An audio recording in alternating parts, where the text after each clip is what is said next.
Paz seja contigo, Deus te abençoe em nome de Jesus. Shalom Lahem significa paz e prosperidade, amém? E como eu já ensinei nas outras lives, Baruch Abar Bishem Adonai significa bendito é o que vem em nome do Senhor. Você pode dizer isso no seu coração, na sua alma, no seu espírito, bendito é o nosso Senhor Jesus, que vem em nome do Deus Pai, amém? Queridos, é uma honra ter você no meu canal. Fico muito feliz por isso e eu quero te pedir uma ajuda, tá ok?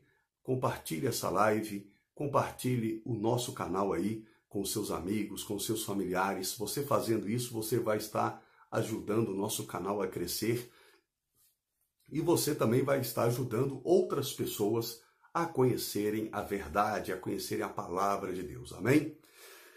Eu quero falar hoje sobre um tema muito importante, sobre a maior profecia, a mais importante profecia, melhor dizendo, sobre o final dos tempos. Essa profecia, ela foi feita há mais de 2000 anos atrás, nada mais, nada menos, pelo maior profeta, ou seja, o nosso mestre, Senhor Jesus Cristo. Isso mesmo, ele profetizou e essa profecia já se cumpriu, tá ok? Então eu vou falar sobre a parábola da figueira.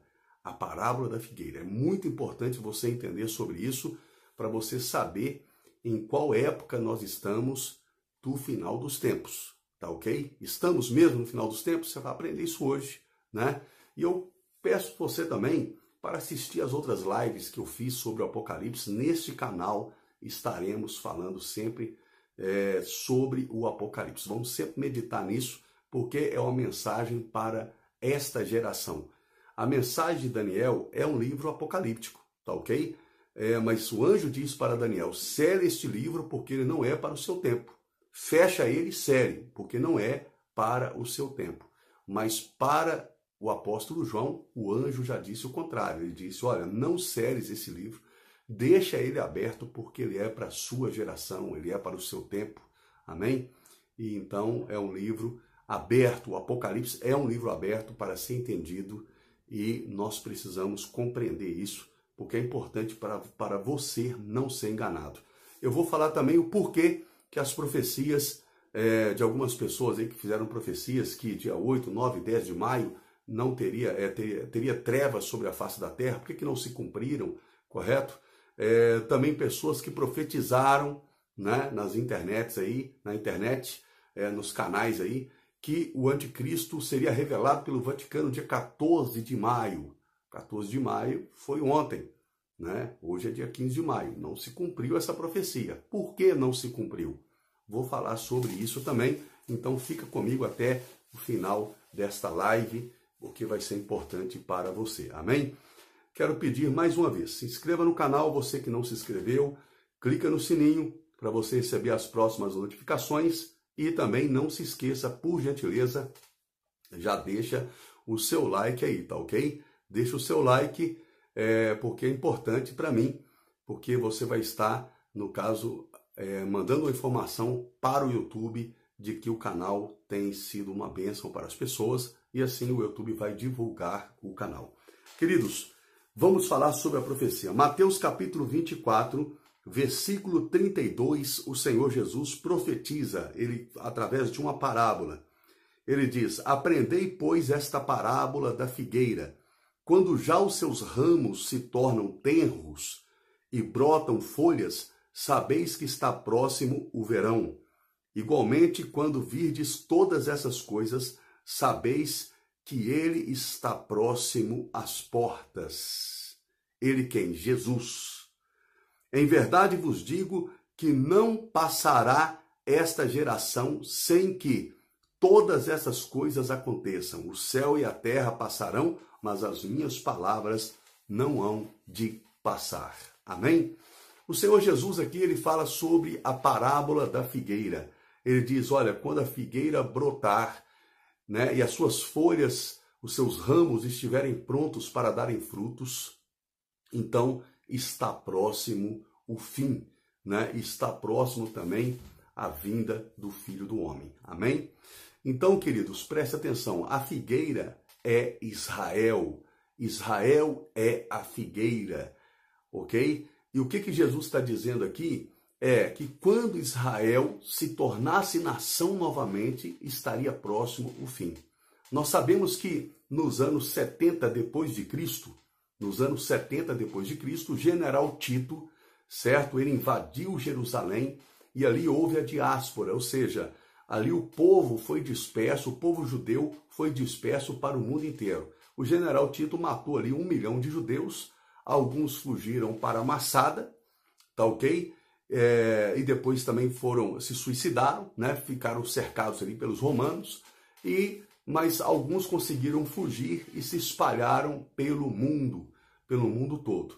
E para esconderem a identidade dos sacerdotes, né? Eles se denominaram de rabino, porque a palavra rabi significa mestre. Então eles falaram, olha, o pessoal quer matar a gente aí, então para não nos encontrar, não nos identificar, nós vamos ser chamado agora de rabino, tá ok? Que vem da palavra rabi, que significa mestre, né? Inclusive, alguns sobrenomes de judeus foram modificados, né? Como Oliveira e por aí vai, para eles não serem identificados como judeus. E eles começaram a se espalhar pelo mundo inteiro, né? E ficaram aí espalhados pelo mundo durante 2000 anos. Então essa profecia de Jesus, de Mateus 24, versículo 32, a parábola da figueira, ela demorou 2000 anos para se cumprir. Somente em 1947, a ONU se reuniu, né, e havia ali um brasileiro que comandava, o general Aranha, né, e através, se o general Aranha ele não desse o voto dele ali na ONU, Israel não poderia ter se tornado nação de novo. Por isso que os judeus amam, né, os brasileiros. Se você chegar lá em Israel e falar que é brasileiro, você vai ser muito bem tratado. Então, o que acontece? O general Aranha dá o voto deles, né, e somente 13 pessoas votaram contra, os outros votaram a favor, e em 1947 foi votado na ONU que Israel se tornasse nação novamente. Aí depois já começa a guerra ali contra as nações próximas, mas Israel tem vitória, Israel se tornou nação novamente, com 600 mil pessoas ali em Israel, aguardando a notícia ali pela rádio. Foi um momento incrível, um momento histórico e um momento profético, tá ok? Mal pegava o rádio, mas as pessoas se reuniram ali e quando foi decretado que Israel era nação novamente, foi uma grande festa, acompanhada por um grande medo, tá ok? Porque logo em seguida já estourou a guerra das nações vizinhas contra Israel, mas Deus deu a vitória para Israel, e Israel hoje é uma das 20 potências mundiais, tá ok? Israel é uma das 20 potências aí também que exporta muitas coisas boas aí para o mundo inteiro. Não vou falar sobre isso porque eu não sou expert nesse assunto, né? Eu não conheço muito sobre o que Israel exporta, mas você pode pesquisar na internet aí sobre o que Israel se tornou. Até o nosso presidente, né? Ele diz o seguinte, olha o que Israel não tem e olha o que Israel é, e olha o que nós temos e o que não somos. Israel, não tendo nada praticamente, se tornou uma grande nação.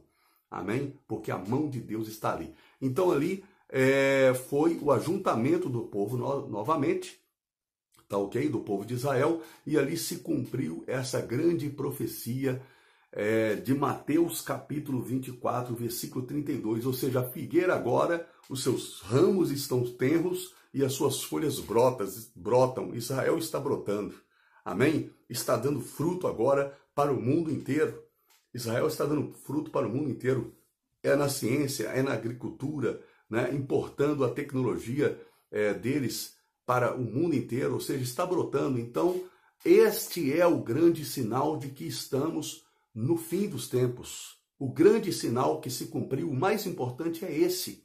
Você precisa entender isso. Então, quando você chega lá em Israel, você que já foi lá, né, e vê aquilo lá funcionando, a nação de Israel lá, certo? Você tem que entender que aquilo ali é o cumprimento de uma profecia. do final dos tempos, a mais importante de todas. E Mateus 24 fala de outras profecias também, que revela o final dos tempos. Mateus 24, versículo 7, portanto, se levantará nação contra nação, reino contra reino, e haverá fomes e pestes e terremotos em vários lugares. Então, isso aí, certo? Esses sinais já estão acontecendo há muito tempo também, correto? Fomes, terremotos, guerras, rumores de guerras, né? Já está acontecendo há muito tempo, mas este sinal do ajuntamento do povo de Israel demorou 2000 anos para se cumprir. 2000 anos. Mas se cumpriu, então agora você tem que ficar atento, querido. A igreja de Jesus está dormindo. Mateus capítulo 25 fala sobre a parábola das 10 virgens. E diz que, por se tardar o noivo, né, as virgens elas adormeceram. E a metade delas era prudente e a outra metade eram tolas. E a metade tinha azeite nas suas lâmpadas, e as suas lâmpadas estavam acesas, mas a outra metade que era tola, as suas lâmpadas estavam sem azeite e estavam apagadas. Quando o Senhor Jesus fala da parábola das 10 virgens, né, o noivo representa Cristo, as noivas representam a totalidade da igreja de Jesus na face da terra. O número 7 é o número de Deus, o número 6 é o número de um homem, o número 8 é o alfa e o ômega, é o número de Cristo, mas o número de 10 no hebraico significa totalidade. Quando Jesus fala sobre isso, ele está dizendo que a totalidade da igreja dele na face da terra, certo? Estará dormindo espiritualmente quando Cristo vier. Mas ele diz que a metade delas, certo, tem azeite na sua lâmpada, e a sua lâmpada está acesa. O azeite representa o Espírito Santo. O fogo aceso representa o batismo de fogo, isso mesmo. João Batista disse, eu vos batizo com água para arrependimento, mas após mim vem o mais poderoso do que eu, e ele vos batizará com o Espírito Santo e com fogo, certo? Esse batismo com o Espírito Santo é o que faz você ser gerado novamente, ser gerado numa nova criatura em Cristo Jesus.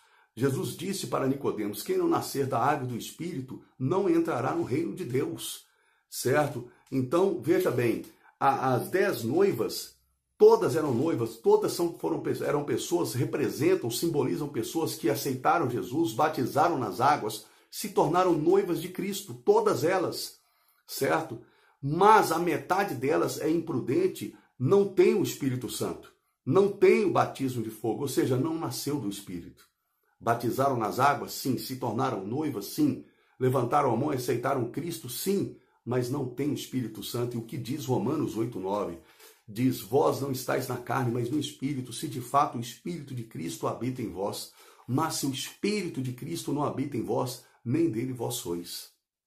E você vê que nos últimos 30 anos, querido, da igreja evangélica no mundo inteiro, certo? Foi deixado de lado a pregação do arrebatamento da igreja, foi deixado de lado a pregação do Apocalipse, né? Até mesmo alguns líderes com medo de pregar sobre o Apocalipse, com medo de colocar medo nas pessoas com essa mensagem. E a mensagem do Apocalipse não traz medo, ela traz temor a Deus, ela abre o coração da pessoa, ela acorda aqueles que estão dormindo. Então eu digo para você, é hora da igreja acordar, querido, né? Essa situação aí da pandemia, ela veio para quê? Ela veio para acordar muitos que estão dormindo espiritualmente. Se você não tem o Espírito Santo, é hora de você buscar o Espírito Santo. É hora de você pôr azeite na sua lâmpada, a lâmpada é você, certo? Muitos estão apagados espiritualmente, não têm o Espírito Santo, não oram, não jejuam, não leem a Bíblia, não têm comunhão com Deus, mas aceitaram Jesus. Mas se tornaram noiva de Cristo, correto? Então você tem que entender que a profecia mais importante já aconteceu. A qualquer momento Cristo pode arrebatar a igreja? Pode.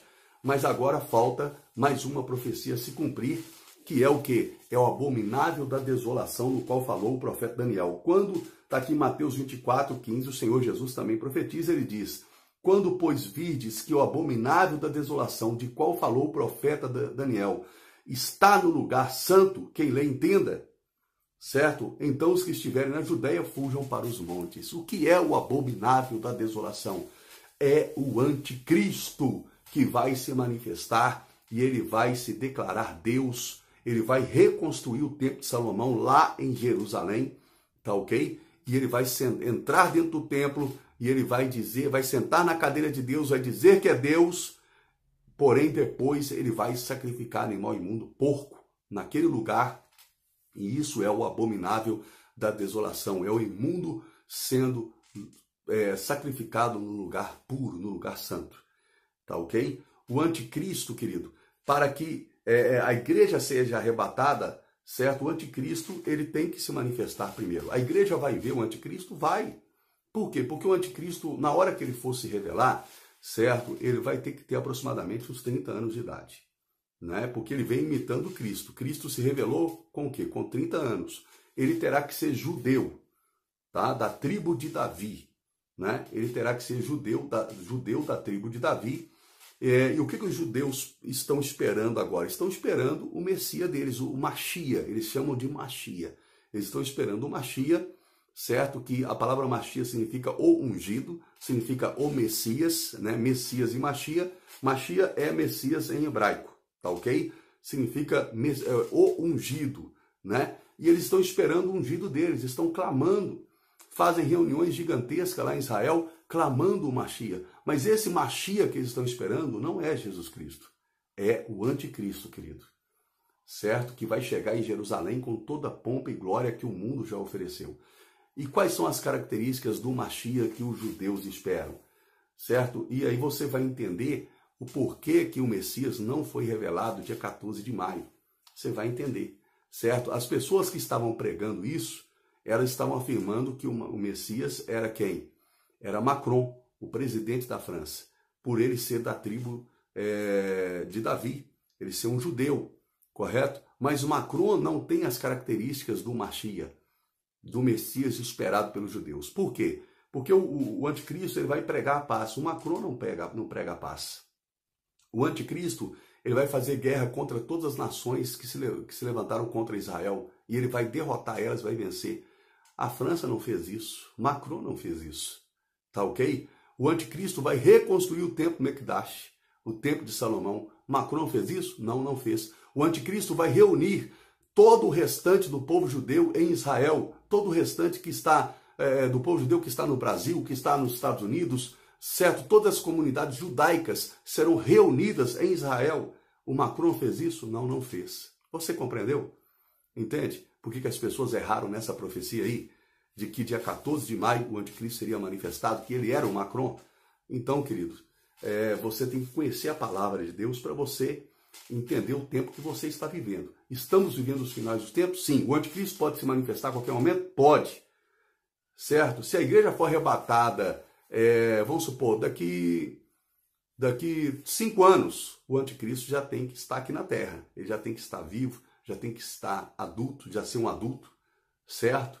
Por quê? Para que se cumpra a profecia, né? Mas a Bíblia diz lá em 2 Tessalonicenses, capítulo 2, eu vou ler para você, que ele não será manifestado até que aquele que o detém seja retirado. Está aqui, versículo 7, porque já o mistério da injustiça opera.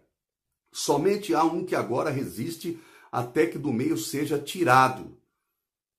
Tá? Quem resiste o anticristo de se manifestar? A igreja de Jesus que está cheia do Espírito Santo. Essa é a igreja que tem o azeite na lâmpada, que a lâmpada está acesa, tá ok? O Espírito Santo tem que ser retirado para que o ministério da iniquidade opere. Não tem como o ministério da iniquidade, que é a trindade satânica, operar em toda a sua força se o Espírito Santo está na terra.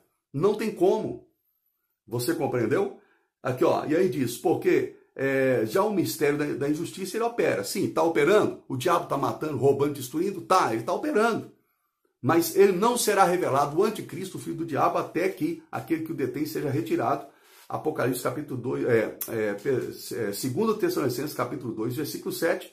E aqui no versículo 8 está escrito, então será revelado o iníquo, a quem o Senhor desfará pelo sopro da sua boca e aniquilará pelo esplendor da sua vinda. Lembrando que a vinda de Cristo não é o arrebatamento. O arrebatamento é um evento, a vinda de Cristo é outro. O arrebatamento é antes da grande tribulação, a vinda de Cristo, a volta de Cristo é, certo, depois da grande tribulação, no qual Cristo vai pôr os pés no Monte das Oliveiras novamente. O arrebatamento não é a volta, por quê? Porque ele não vai voltar nessa terra, ele vai chamar a igreja ao encontro com ele nos ares, tá ok?